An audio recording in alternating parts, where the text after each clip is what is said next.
Hi, everybody. I'm here with Vicki Saunders. We've just been having a quick look at poetry together. And Vicki, thank you for joining me. Do you want to just do a quick intro to you, first of all? Sure.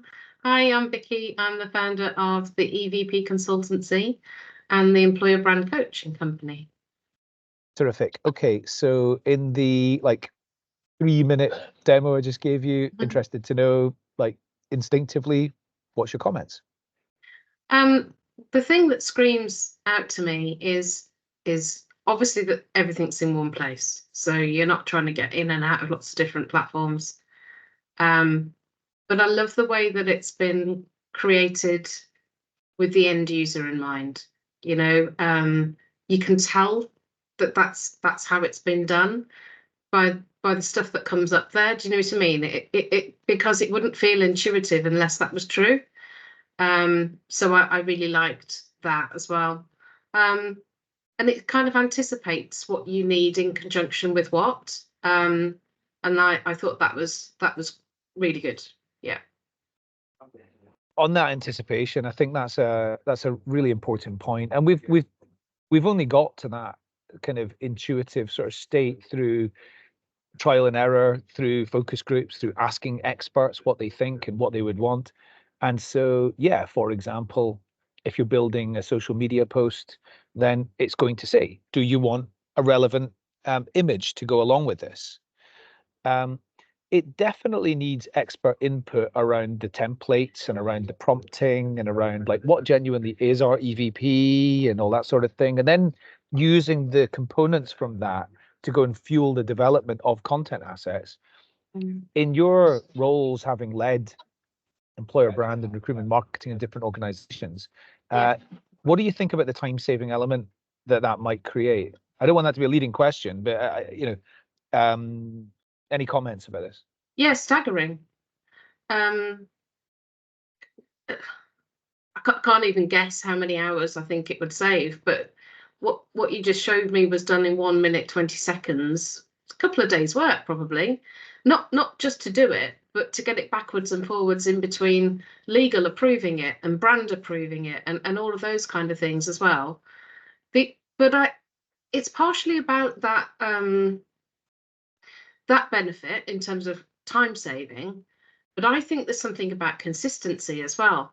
Because even if you have one set of brand guidelines, as humans, we're going to interpret those in different ways.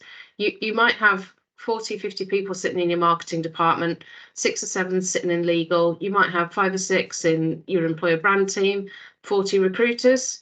You know, the margin for how different any of this stuff will be is massive.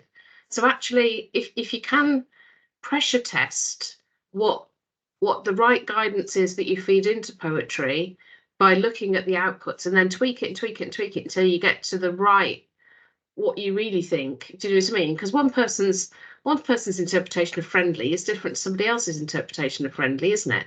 So once I think you've done a little bit of that pressure testing of it, then I think you're going to get more consistency with your brand voice as well.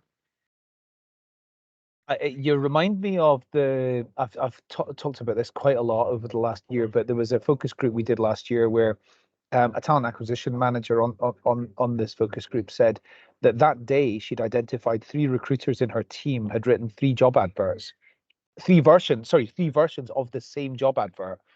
One was quite good, one was okay, and one was not good. I mean, 3 people writing the same advert is not a good use of time, but what you just said about consistency is absolutely important. I think it's really important that expert input goes into what should any templating that we put into this look like, and what's the most impactful way that we should enable our recruiters to be great marketers. So the last question I wanted to ask you about was, I mean, you've worked with many recruiters over the years, so does this resonate around the recruiters are not marketers, they're not hired to be marketers, and the consistency in skill level is very varied. Any comments on this subject? I think the recruiters that take the most time to understand their target audience are the ones who generally are better at understanding marketing, because that's the space you're playing in. You have to be so curious and truly dig down into understanding the insights behind how that person's ticks, you know, that's what drives the variance, I think, is it, you know, but that I think that relates to that consistency piece as well. Yeah, and along with that, something that I've become aware of is in terms of the like really learning about the market that they're serving and all that type of thing. A lot of recruiters are absolutely overwhelmed with the number of recs they've got to work on, and they just don't have time to go into the depth of research and understanding of the market that they need. So giving it to them in their hand, like, is something that I think is vital. Because it's so powerful with hiring managers to be able to, that's what brings the credibility, is being able to bring that market insight into the room, isn't it? Absolutely. Vicki, thank you so much for taking time to talk to me, to take a look at poetry with me, and to give us your feedback. I really appreciate it. Thanks, Adam.